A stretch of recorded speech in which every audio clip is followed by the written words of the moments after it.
नमस्कार दोस्तों। छोटी चर्चा आने वाले नवरात्रि के ऊपर। कल 17 अक्टूबर 2020 नवरात्रि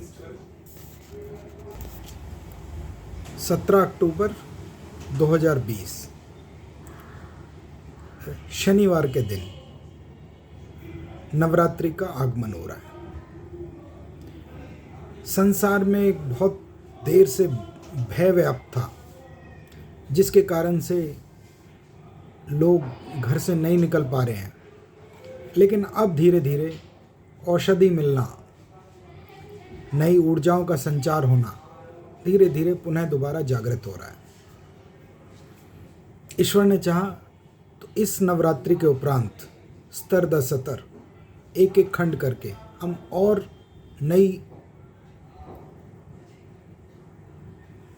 जीवन की उपलब्धियों को, समृद्धियों को एवं जीवन के अंदर जो सामाजिक आर्थिक उपलब्धियां होनी चाहिए, व्यवहारिक जीवन के वो क्षण जिनसे हम हर्षित होते हैं, वो सब प्राप्त होने लग जाएंगे। इस बार के नवरात्रि 17 अक्टूबर 2020 दिना शनिवार के दिन से आरंभ होने वाले हैं। कल घट स्थापना का प्रथम दिन रहेगा। घट स्थापना के अंदर बहुत विशेष महत्व क्या है, या इसको कैसे समझें। कल अभिजीत मुहूर्त 10:43 से 12:29 पे दिल्ली के अक्षांश देशांश के अनुसार रहेगा। इस समय घट स्थापन किया जा सकता है। जो लोग सुबह सवेरे घट स्थापन करना चाहते हैं, वो लोग अगर 7:50 से 8:18 तक, समय थोड़ा सीमित है, 7:50 10 मिनट इधर और 18 मिनट उधर, तो 28 मिनट के अंदर में भी और विशेष अगर समय को निकाल के देखा जाए तो 8:05 का जो समय है, उस समय बहुत ही शुभ मुहूर्त रहने वाला है। कारण शुभ चौगड़िया रहेगी और गुरु बृहस्पति की होराखंड रहेगा। ये दोनों ही अपने आप में शुभ हैं। क्यों? शुभ चौगड़िया में शुभता ही प्रदान होती है एवं गुरु की होरा अपने आप में ज्ञान, धन, पुत्र, वैभव सभी प्रकार के सुख प्रदान करता है। अगर हम लोग कर सकें तो 8:05 से लेके 8:15 तक लगभग 10 मिनट का समय इसमें घट स्थापना कर सकते हैं। अन्य पूजा पाठ 9 बजे तक भी चलेंगे तो कोई दिक्कत नहीं है। घट स्थापना का ही इसमें बहुत विशेष महत्व है। घट स्थापना करें और दीपक प्रज्वलित करें, देवी भगवती का ध्यान लगाएं। घट स्थापना के लिए मिट्टी के सकोरे के अंदर रेत भर के, इसमें बालू रेत मुख्यतः भरा जाता है और उसके अंदर जौ के बीज हैं उनको रोपित किया जाता है। जब वो बीज रोपित हो जाते हैं तो धीरे धीरे उसमें से नए नए बालें निकलना शुरू हो जाती हैं। बहुत सुंदर ज्वार के जैसे हमारे जौ के जो छोटे छोटे पौधों का अंकुर फूटता है, देखने में बड़ा ही मोहक होता है, किंतु साथ में इसका वैज्ञानिक महत्व भी बहुत ज़्यादा है। ये घर के अंदर नई ऊर्जाओं को संचार देता है। हम देख रहे हैं कि राहु वृषभ राशि में प्रवेश कर चुके हैं। संसार में आपदा तो अभी चल रही है, किंतु आपदा से डरने का जो एक मन के अंदर भय बैठा हुआ था, वो धीरे धीरे अब भय ना होके विश्वास में बदल रहा है कि हम इस आपदा से लड़ सकते हैं और लड़ के बाहर भी आ जाएंगे। और देवी भगवती का आशीर्वाद रहा तो हम सब स्वस्थ रहेंगे, हम सब आगे जीवन में तरक्की करेंगे। 9 दिन इतने महत्वपूर्ण क्यों हैं? इसके बारे में क्या शास्त्र कहता है? वस्तु विषय क्या है? 9 छिद्र जो हमारे शरीर के हैं, आचार्य मिश्र ये कहा करते हैं, मैं उनकी प्रिय छात्रों में से एक रहा। तो उनके कथन अनुसार, देवी भागवत पुराण के अनुसार या जो संदर्भिक ग्रंथ है उनके अनुसार, शरीर के 9 छिद्र देवी के 9 खंड हैं, प्रवेश द्वार हैं, जिनके माध्यम से प्राणवायु आती है और अपान वायु बाहर निकलती है। 2 आँखें, 2 नाक, 4, 5, 6, 7 और 2 नीचे, ऐसे स्थानों से शुद्ध वायु आके, प्राणवायु आके अपान वायु जाती है, अर्थात शरीर को शुद्धन शोधन कर देती है। बहुत ही महत्वपूर्ण है कि इस समय नई ऊर्जाओं का संचार होता है। हम जो ग्रीष्मकालीन से निकल के थोड़ा बरसात के मौसम, वर्षा ऋतु के मौसम में प्रवेश करें तो शरीर के अंदर पित्त विकार इकट्ठा होना शुरू हो जाता है, जिसके कारण से शरीर को नए आने वाले पर्व के लिए तैयार करना है। जैसे पीछे जो भोजन वातावरण ने हमें दिया उसका शोधन करना, शुद्धन करना, 9 दिन तक उपवास रख के, उपवास अर्थात कम भोजन करके, ना भोजन केवल दिन में एक बार करके अपने शरीर की शोधन की प्रक्रिया है। रक्त शुद्धि होती है इससे और नए वातावरण में प्रवेश करते हैं। क्यों? शरद ऋतु का आगमन होने वाला है। जाहिर सी बात है, बहुत ही स्वाभाविक है कि बहुत सारे पौष्टिक भोजन इस समय कुदरती हमें खाने को और हमें भोजन के रूप में मिलेंगे, प्राप्त होंगे। जब वो प्राप्त होंगे तो हमारा शरीर भी उनकी पौष्टिकता लेने के लिए पूरे तरीके से तैयार होना चाहिए। इसलिए शरीर को उसके अनुसार तैयार करने के लिए ये शोधन प्रक्रिया 9 दिन की बताई गई है। लेकिन इसमें जो प्रथम दिन है, अर्थात जो कल का दिन रहेगा, इसमें यहाँ से ये प्रक्रिया आरंभ हो रही है। इसके लिए सर्वप्रथम घट स्थापना करके और अपने आप को देवी के सामने ध्यान लगा के बैठना चाहिए। शरीर के 7 चक्र बहुत महत्वपूर्ण हैं।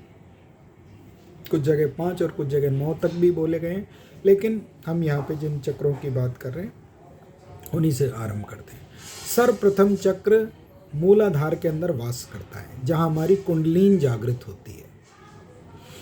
गुदा मार्ग के अंदर उससे थोड़ा ऊपर, जहाँ हमारी रीढ़ की हड्डी का अंतिम छोर होता है, वहाँ मूलाधार चक्र वास करता है। मूल आधार, इसी के द्वारा हमारा शरीर पूरा टिका हुआ है।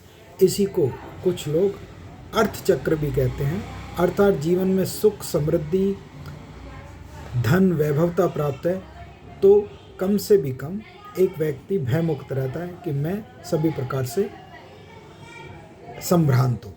तो मूलाधार चक्र की जो देवी हैं या मूलाधार चक्र का जो मंत्र है वो लंग नामक मंत्र, ओम लंग ललिताभ्ये नमः, या केवल लंग बीज मंत्र का भी इसमें प्रयोग कर सकते हैं। संख्या 10 बार, 28 बार, 108 बार आप करिए तंत्र शास्त्र के अनुसार। इसी को संख्या, तंत्र का मतलब यहाँ कोई तांत्रिक होना नहीं है, अर्थात सिस्टम, व्यवस्था क्या करिए, कितना मुझे करना चाहिए।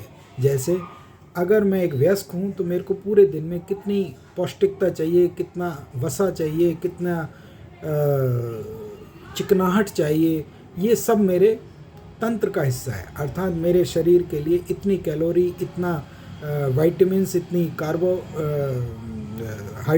या जो संबंधित वस्तुएं हैं वो मेरे को कितनी चाहिए, वही तरीका पूजा पद्धति में इस्तेमाल होता है। अर्थात 10 बार करिए, 28 बार करिए, 108 बार करिए, इनका पाठ करिए। बीज मंत्र रहेगा लंग, ओम लंग ललिताभ्ये नमः भी कर सकते हैं या लंग नामक बीज मंत्र का भी प्रयोग कर सकते हैं। ध्यान कहाँ लगाना है? मूलाधार के ऊपर। अग्नि नीचे से प्रज्वलित होकर धीरे धीरे धीरे धीरे ऊपर उठ के हमारे पर ब्रह्मरंध्र तक पहुँचेगी और शरीर का शोधन हो जाएगा। क्यों? ये मेरा शरीर ही देवी भगवती का रूप है, उसी ने मेरे को इसको प्रदान किया है। क्यों? क्योंकि 3 प्रकार के लगन बताए गए। ज्योतिष शास्त्र की भी यहाँ पे थोड़ी बात कर लेते हैं। लग्न, चंद्र लग्न, सूर्य लग्न। मेरी फिजिकल अपीयरेंस, मेरा भौतिक शरीर मेरा समाज के अंदर रुतबा और मेरा मानसिक रुझान, मेरा स्वास्थ्य। तो यही 3 लग्न त्रिपुरा बनाते हैं, 3 पुर। तो ये शरीर भी 3 पुर का ही वास है। इसी के ऊपर त्रिपुरा सुंदरी अपना आशीर्वाद देती है। इसी के साथ शरीर की शोधन प्रक्रिया शुरू हो जाती है। समय मैं दोबारा से आपके सामने रख देता हूँ। 8 बज के लगभग 5 मिनट के आसपास और 8:15 से पहले आप इस घट स्थापना को पूरा कर लीजिए। लंग बीज मंत्र का इस्तेमाल कीजिए, देवी भगवती का ध्यान कीजिए। जो भी पाठ आपको अच्छा लगता है उसको करिए। भगवती के नाम से होना चाहिए, जो भी आपको उचित लगे। इसमें कोई विशेष जुड़ाव नहीं है। लेकिन अगर आपके कोई विशेष आराध्य देव है तो उनका भी इसमें नाम लीजिएगा, आपको काफ़ी लाभ मिलेगा। बीज मंत्र रहेगा लंग, शुभ नामक चौगड़िया रहेगी, गुरु की होरा रहेगी, सभी प्रकार से मंगलकारी रहेगा। और ईश्वर ने चाहा तो दोबारा से पुनः समृद्धि हम आप पूरा समाज प्राप्त करेगा और लाभकारी रहेगा। आज की चर्चा यहीं तक, क्योंकि कल की एक तैयारी अपने आप के लिए आपको और हमें करनी है। उचित समय पे उठ के स्नान आदि करके देवी की स्थापना करने का। घट स्थापना के लिए जो जौ का एक मिट्टी का वो है बर्तन, उसको नवरात्रे होने के उपरांत भी, मैंने ऐसा एक शास्त्र में पढ़ा है और मैं हमेशा उसका प्रयोग भी करता हूँ। आप करना चाहें तो करें, आपकी इच्छा के ऊपर है। जब नवरात्रे पूरी हो जाएं, घट को आप अलग निकाल के रख दीजिएगा। लेकिन जो मिट्टी का घड़ा है उसको तुरंत से कहीं जाके नहीं रखना है, उसको लगभग दीपावली तक अपने घर पे ही रखना है। और बीच बीच में उसमें पानी जरूर देते रहिए, जिससे उसमें जो उगी हुई बालें हैं वो खराब ना हो। क्यों? क्योंकि इन्हीं जौ की बालियों से हमारे यहाँ दशहरे के ऊपर 10वीं दिन के अंदर बहनें अपने भाई की लंबी आयु के लिए उनके कान के ऊपर वो जौ की पत्तियाँ, बालें रखती हैं, जिससे उनकी आयु लंबी रहे। एक इसी मिट्टी के बर्तन को जब दीपावली के लिए घट स्थापना होती है, उस समय भी घट स्थापना होती है, इसी मिट्टी के बाल का इस्तेमाल किया जा सकता है और इसके ऊपर घड़ा रख के दीपावली के लिए भी घट स्थापना की पूजन करी जाती है। ऐसा शास्त्र के अनुसार मैंने एक जगह पढ़ा है और मैं पिछले लगभग ये कहिए कि 25 साल से मैं इस प्रक्रिया का इस्तेमाल कर रहा हूँ। आप भी करके देखिए, जीवन में बहुत तरक्की रहेगी, खुशहाली रहेगी। देवी भगवती आपको, हमको, हमारे परिवार को, आपके परिवार को, इस पूरे संसार को दे। वासुदेव कुटुंब सर्वम, सबको अपना आशीर्वाद प्रदान करें। आने वाले नवरात्रि की बहुत बहुत शुभकामनाएं। भय मुक्त रहिए, चिंता मुक्त रहिए। जो परम शक्ति है उसके नाम विभिन्न हो सकते हैं, लेकिन वो हम सबको चलाने वाला ऊपर अज्ञात शक्ति है जो हम सबको चला रहा है। उसके ऊपर विश्वास रखिए, अपने चिकित्सकों के ऊपर विश्वास रखिए, व्यवस्था के ऊपर विश्वास रखिए। धीरे धीरे हम नई ऊर्जाओं की तरफ प्रवेश कर रहे हैं। अपना ख्याल रखिएगा, ध्यान रखिएगा। बहुत देर बाद एक वीडियो बनाया, इसके लिए आप लोगों से क्षमा चाहते हैं, क्योंकि पीछे सभी तरीके से हमें भी अपना ख्याल रखना पड़ा, आपको भी अपना रखना पड़ा, और कुछ अपनी विशेष साधनाएं या ये कहें अपना कुछ विशेष पाठ्यक्रम थे जिनको मैं पूरा कर रहा था। उसके लिए परामर्श के लिए मैंने आपको पहले ही बताया, पूरे दिन के अंदर 1 या 2 परामर्श ही हम कर पाते हैं।